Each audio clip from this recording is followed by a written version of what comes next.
Hello, everyone. Thank you, everyone, for joining in today. We have our guest, Mr. Amit Trehan, who is a senior director with the Judges Group. He's also the practice head for RPA AIML for the Judges Group. And he comes with a vast experience in various technologies with various organizations like EY, Tech Mahindra, Tata Power, and has a very good pedigree from various colleges also, like KJ Somaya and from American University of Columbia also. So over to Amit. Amit, thank you for joining us. Kindly share about yourself. Thanks, Gaurav. Thanks for having me. Really a pleasure to speak to you on this beautiful Saturday afternoon. And just as a brief on what you have really touched upon. A good stint across different domains. I started off after my BTech as a production engineer, worked on shop floor for 2 years, did a hard grind to really find where I want to go. And pretty confusing time for a youngster, and that too after engineering. So it was, I would say, it was very interesting time to really find out where you want to move from there on. And I was lucky. I had few choices. I got selected in Defense Forces for Navy, and I was supposed to join them. At the same time, I got through and selection KJ Somaya. So I was debating in my head versus one versus the other. And to my mind, both of them was pretty patriotic stuff to do. Picked up MBA, did my graduation, and I spent 2 years of my post graduation in a very unorthodox way. Less of classroom, more of live learning, doing some social projects. There was a SAI Foundation which was set up in KJ Somaya, where you do a social entrepreneurship. You look at underprivileged society, find out what you're learning in classroom and how you're going to really give it back to the society.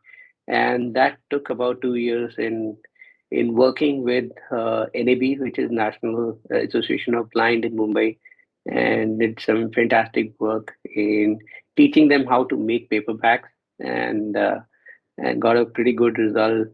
Got covered in different areas and some awards that came.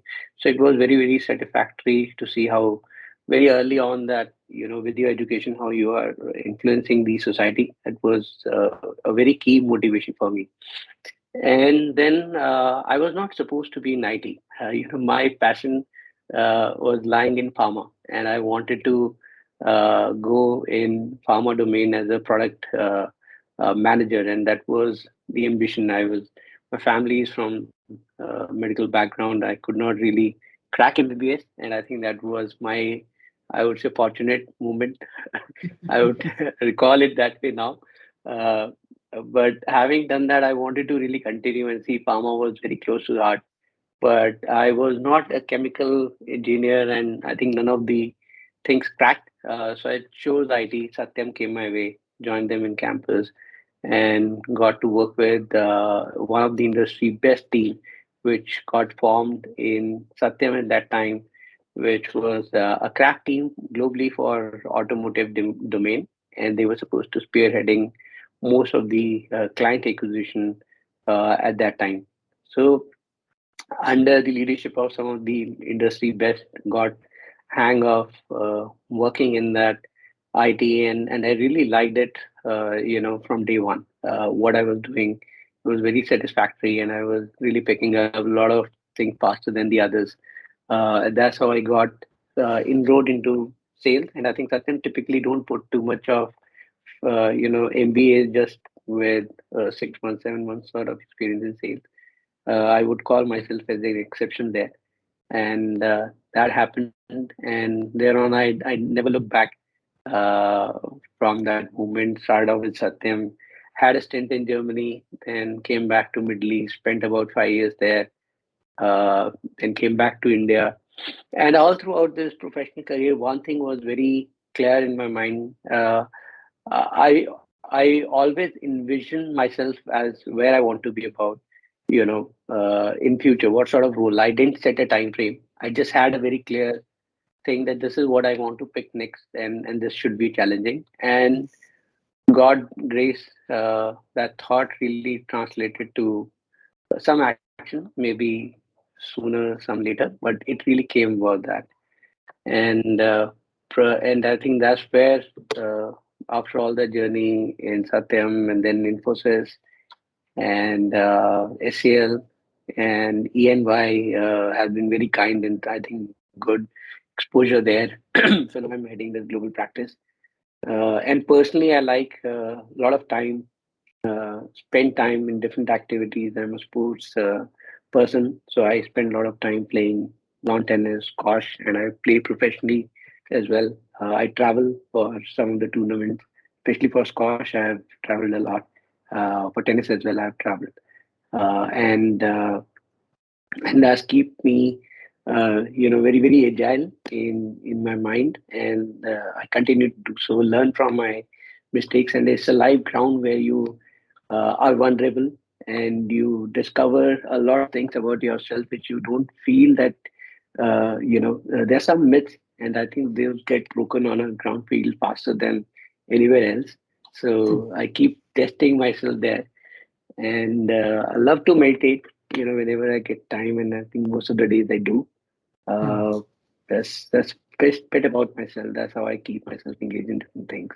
Awesome. So much to learn about you, Amit. So it's like meeting a new human being altogether.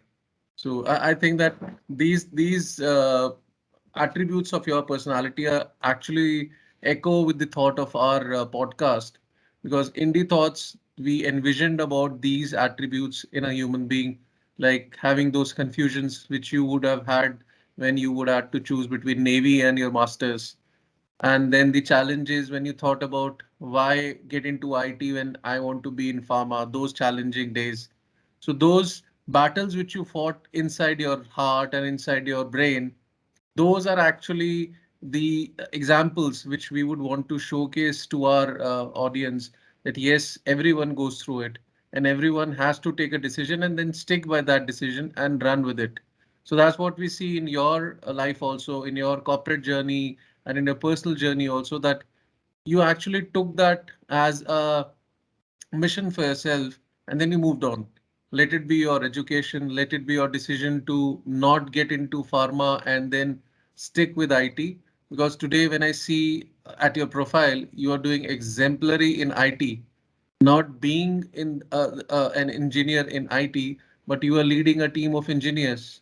And that is what we have to showcase, that yes, we can do that if we decide to do certain thing and our brain and our heart says yes, this is the direction, we have to do it. So thanks a lot, Amit, for sharing these details about yourself. Fantastic. Thanks. Yeah, Thanks, Gaurav. yeah. Anything, Amit, you would want to talk about your journey in the arena of RPA? What is the future you're seeing about AIML, maybe the technology, how the corporate life is changing, how the personal attributes, because the pandemic has actually changed the cover page for many of the careers, many of the thought processes which people might had, and then with the I'll say the environment now changing with AI, ML, RPA, and machine learning, and you being at the pivotal point of leading these technologies. Yes, and I think that's very interesting point. And the way technology is evolving today, and I think we all have to understand the undercurrent of it. And what we are really witnessing is the manifestation of technology, and we take it as one of the wave. But we fundamentally have to understand what is really triggering that sort of wave around COVID is one abruption, and I think in few years we'll be over it. But that wave was continuing even before COVID. That just fastened that entire, I would say, movement of digitization, AIML, RP as we speak. Maybe if without COVID, we would have taken some more time. But we were definitely moving towards that direction. And I think the fundamental shift which is moving is hyper consumerism, where everybody needs to have the access to best of the things in a shorter span of time, faster, better, and that's what leading the businesses all around to look at different ways of executing same business I would say, in a different way. And then you see, the sleuth of these startups coming up right from Uber. I would not call it startup now, but similarly, cloud kitchens platform, multiple other factor all across different domains are just really picking up as we speak, very this moment, and more conception of ideas are happening around that. And I think that's where the convergence of all these attributes together is getting spearheaded into AIML, because the fundamental aspect of any organization asset is about data. Is about data about your products, your competition, about your clients who are really using your platform or services or anything else, and how you can really fast track the amount of work that you are going to carry out for your clients in a better, faster way. And I think that's where the technology is evolving and taking a lot of shape and size. Uh, there are, AIML specifically, keeping RP aside, AIML specifically is going to really change some of the industry that we are seeing.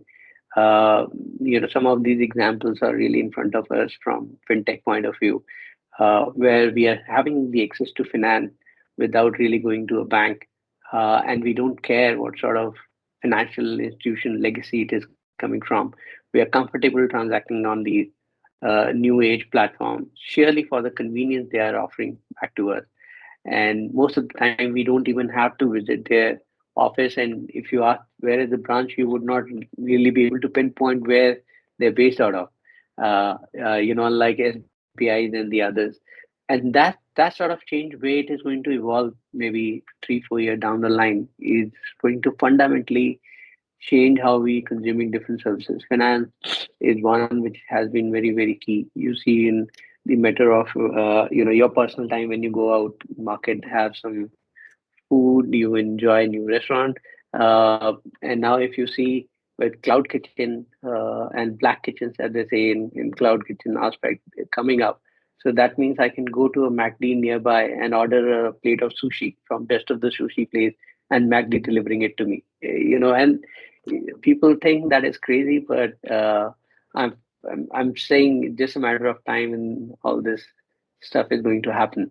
Uh, and I think that's where AIML is really cutting, and the common thread is this data, whatever aspect of it.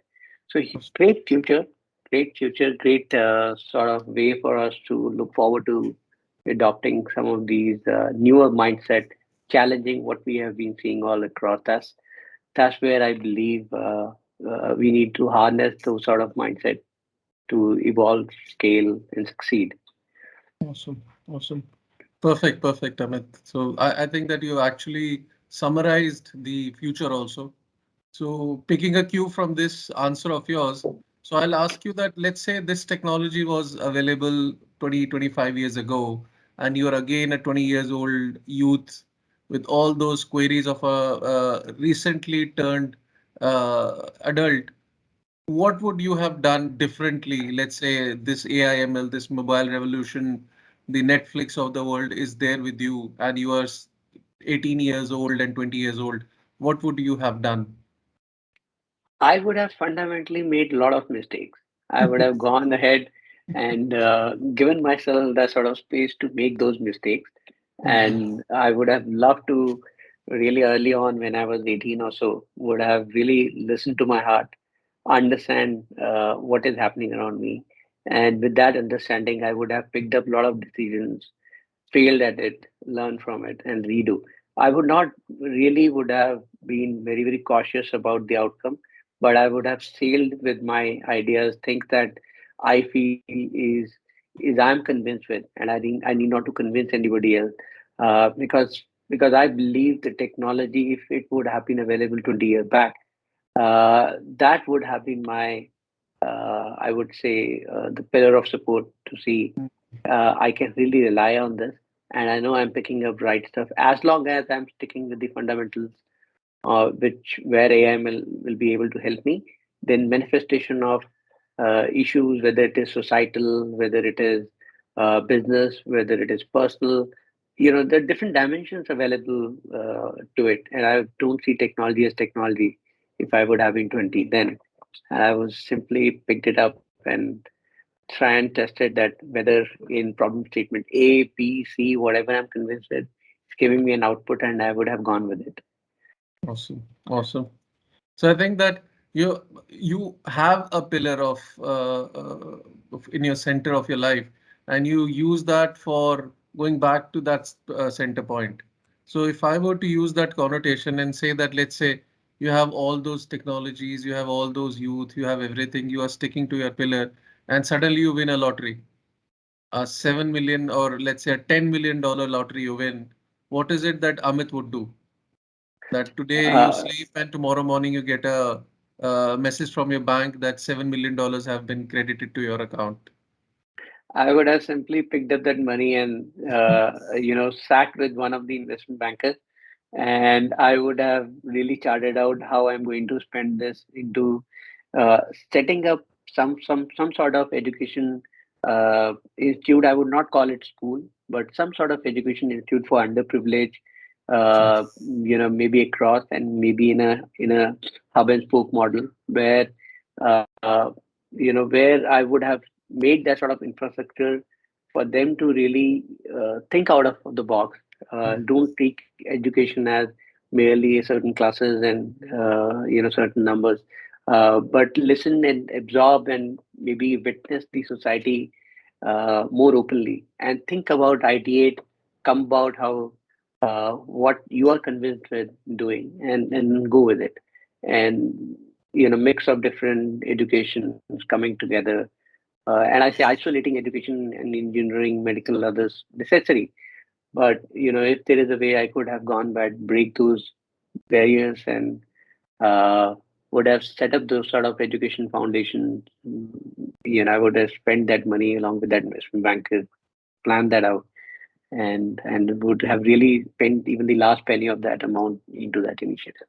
Well, you're a good soul, you're a good human being. So I can actually see that aura in you while I'm talking to you. So great.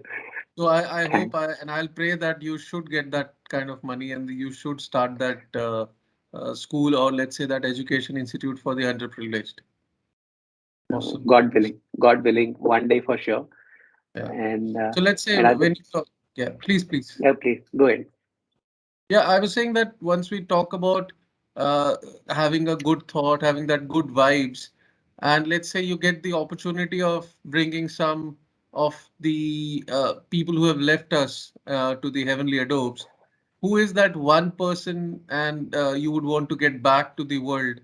And if you get that power, if you get that one mystic ability to get one soul, who will that person be and why?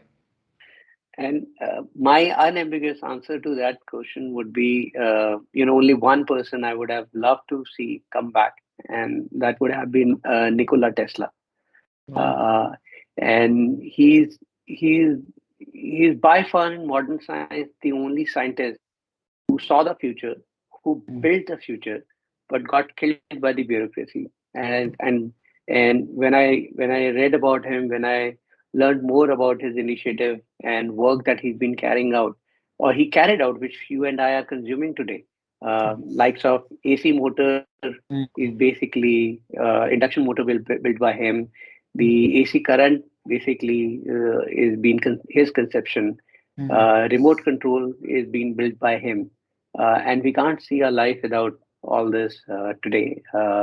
And not only that, I think way back he has done an experiment where he solved this energy crisis, where he was with the power generation plant, he was able to transmit electricity to the 50-kilometer radius without any wires, Mm. and the energy losses was just merely 1%. And if that could have been possibly done, it would have changed the fate of human mankind altogether. We would not have been fighting for oil. We would not have been fighting for most of the energy resources. The modern, world is really cutting each other to we get the access to all that. And that's a person who would have really sailed us through to the modern world and would have scaled us to a greater height. Unambiguously, Nikola Tesla any day. Awesome, awesome. Yeah, he was one person who's actually done a lot, and majority of people don't know about him. The when you talk about Tesla, we only think about Elon Musk, or we only think about the Absolutely, car. So there is a absolutely, lot to know about Mr. Tesla also, and the way we have seen him being portrayed in the Hollywood movies also. That is also in a comic character, not in a very serious character or at a person who can who actually changed the history. absolutely, absolutely. I think he got a very rough deal. Uh, Yeah. he was a genius. Awesome, awesome. So thank you, Amit, for giving your time.